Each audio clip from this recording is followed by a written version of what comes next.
जय श्री महादेव दोस्तों। तो आप सबका स्वागत है मेरे YouTube चैनल पे। और आज मैं आपके साथ भगवान शिव की वेशभूषा, उनका डिस्क्रिप्शन और उनसे रिलेटेड स्टोरीज डिस्कस करना चाहता हूँ। ये सावन का पावन महीना चल रहा है, तो इस वजह से हम शंकर भगवान की आराधना करेंगे तो हमें विशेष फल इसका पूजा का मिलेगा। तो शंकर भगवान के जटाओं में चंद्रदेव स्थान है, मस्तक पे उनके तीसरा नेत्र है, कानों में कुंडल है और कंठ उनका नीलकंठ है। उनका एक नाम नीलकंठ भी, क्योंकि इनका कंठ जो है नील है। गले में उनके सांपों की माला है और रुद्राक्ष की माला है। एक हाथ में डमरू है, एक हाथ में त्रिशूल है। शरीर में भस्म लगी लगी हुई है और शेर की खाल उन्होंने पहन रखी है। वाहन उनका नंदी है, नंदी की सवारी वो करते हैं और जटाओं से माँ गंगा उनके निकलती हैं। ठीक है। अब चंद्रमा की क्या स्टोरी है? वो ये है कि राजा दक्ष ने अपनी 27 पुत्रियों का विवाह चंद्रदेव से किया था, लेकिन उन 27 पुत्रियों में जो सबसे ज्यादा ब्यूटीफुल थी वो थी रोहिणी। ठीक है। तो चंद्रदेव का ज्यादा ध्यान उनका रोहिणी का रखते थे, और जो बाकी की जो 26 थी उन उनका इतना वो ध्यान नहीं रखते थे, जिसकी वजह से वो बहुत उदास हो गई और फिर राजा दक्ष के पास चली गई कि अपनी बात बताई कि ऐसा ऐसा केस है, वो हम पे ध्यान नहीं दे रहे। तो राजा दक्ष को चंद्रमा में गुस्सा आ जाता है और वो चंद्रमा को श्राप देते हैं कि तुम्हें 6 रोग हो जाएंगे, ऐसे करके उनको रोगी होने का श्राप दे देते हैं। तो इस तरह चंद्रमा को रोग हो जाते हैं। तब फिर चंद्रमा परेशान होते हैं कि अब कोई क्या करा जाए। तब नारद मुनि आते हैं चंद्रमा के पास, उनसे कहते हैं कि आप शिव जी की आराधना करें और शिव जी से प्रार्थना करें कि वो आपके कष्ट हर ले। तब चंद्रमा शिवलिंग की स्थापना करते हैं और पूजन स्टार्ट करते हैं। तब शिवजी चंद्रदेव की आराधना से खुश होते हैं और उनके क्या कहते हैं, उनके रोग दूर कर लेते हैं और कहते हैं, और उनको जीवन दान देते हैं और उनको कहते हैं अब मैं आपको अपने मस्तक पे स्थान देता हूँ। और इस तब से चंद्रमा का स्थान शिव जी के मस्तक पे हो गया है। चंद्र को सोम भी कहा जाता है, इस वजह से भगवान शिव का एक नाम सोमनाथ भी पड़ा। इस तरह से सोमनाथ और शशिधर भी पड़ा। और जो सोमनाथ टेम्पल है उसकी स्थापना तभी हुई थी जब चंद्रदेव ने उस वहां पे शिवलिंग की पूजा करी थी। आगे नीलकंठ उनका नाम कैसे पड़ा और नीलकंठ की क्या स्टोरी है? उसकी ये स्टोरी है कि जब समुद्र मंथन हो रहा था और समुद्र मंथन में असुर और देवता दोनों कर रहे थे समुद्र मंथन, तो सबसे पहले उसमें हलाहल कालकूट विष निकला था। वो इतना पॉइजनस था, इतना डेंजरस विष था कि पूरे लोक में वो हो गई थी, त्राही त्राही मच गई थी, बहुत ज्यादा मतलब डेंजरस सिचुएशन हो गई थी।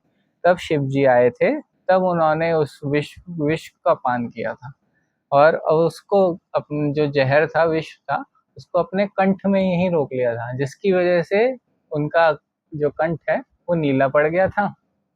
और क्या कहते हैं, और फिर उनका ऐसा हुआ था कि उनके बॉडी का टेम्परेचर बहुत ज़्यादा बढ़ने लगा था उस विष की वजह से। इस वजह से शिव जी पे हम और दूध और जल का अभिषेक करते हैं। ठीक है।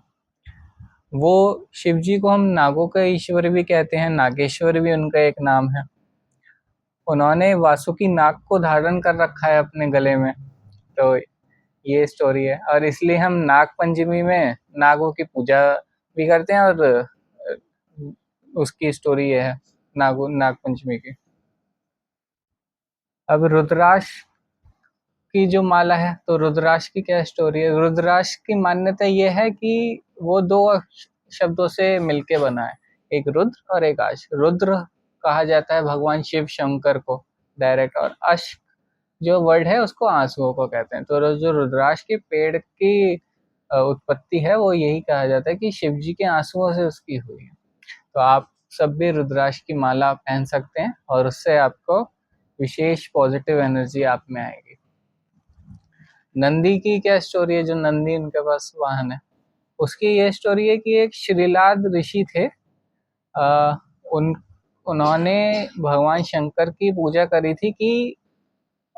करी थी और उनसे ये वर मांगा था कि मुझे एक ऐसा पुत्र हो जिसको मृत्यु मृत्यु छू भी ना पाए, वो मतलब अजर अमर पुत्र की कामना थी उनकी। तो भगवान शिव उनकी कामना पूरी करते हैं और उनको वो एक पुत्र प्रदान कर देते हैं। फिर जब वो पुत्र बड़ा होता है तो वो शिव जी की आराधना करता है। और जब वो ऐसा होता है कि दो दो ऋषि उनके घर पे आते हैं, श्रीलाद ऋषि के सन्यासी आते हैं और वो कहते हैं कि आपके पुत्र की आयु कम है और इसका जल्दी ही इसकी डेथ होने वाली है। तो वो जब वो नंदी जो पुत्र था वो आराधना करता है भगवान शिव की, तब शिव जी उसको दर्शन देते हैं और उसको अपने शिवगण में ही ज्वाइन करा लेते हैं और तब से वो ही शिव जी का वाहन बन जाता है। अब जो गंगा की है, गंगा की क्या स्टोरी है, वो ये स्टोरी है कि एक राजा थे, भागीरथ नाम के राजा थे। उन्होंने तपस्या की थी कि गंगा को धरती पे उनका आगमन हो। लेकिन ऐसा था कि उनका पावर और उन गंगा का वेग इतना तेज था कि अगर वो पूरी अपनी पावर से आती गंगा, तो पूरी धरती उसमें बह जाती, प्रलय आ जाती, तो वो डायरेक्ट नहीं आ सकती थी। तो जो भागीरथ राजा थे उन्होंने शिव जी की आराधना की थी कि आप अपने जटाओं में गंगा को धारण कर लीजिए और जैसे कि फिर वो आ सके। लेकिन अब गंगा को धरती पे भी नहीं आना था क्योंकि वो अपने देवलोक में थी। तो उन्होंने ये सोचा था कि मैं अपनी पूरी पावर से जाती हूँ और शिव जी को ही मतलब बहा दूंगी, ऐसा करके उन्होंने सोचा था। उनमें अहंकार था अपनी ताकत का। तो जब वो आती हैं तो इधर शिव जी की साइड आती हैं तो शिव जी गंगा नदी को अपने बालों में ही, जटाओं में ही पूरा फंसा लेते हैं। और फिर वो मतलब जो उनका अहंकार था गंगा का वो टूट जाता है। फिर वो अपनी जटा एक शिव जी निकालते हैं और फिर गंगा को धरती पे आगमन होता है। तो गंगा की ये स्टोरी। तो जो जो शिव जी की वेशभूषा थी और उनसे रिलेटेड जो स्टोरी थी वो सब यही है और ये मैं आपके साथ आज डिस्कस करना चाहता था। आपको अगर ये मेरी वीडियो अच्छी लगे हो तो आप प्लीज़ लाइक करें, शेयर करें और चैनल को सब्सक्राइब करें। और कुछ भी इससे रिलेटेड आपको कमेंट करना है तो वो आप ज़रूर, फीडबैक मुझे देना है तो आप वो कमेंट कर सकते हैं। और एस्ट्रोलॉजी से रिलेटेड आपका कोई भी क्वेश्चन है तो आप उसके लिए मुझे कॉन्टैक्ट कर सकते हैं। जय श्री महादेव।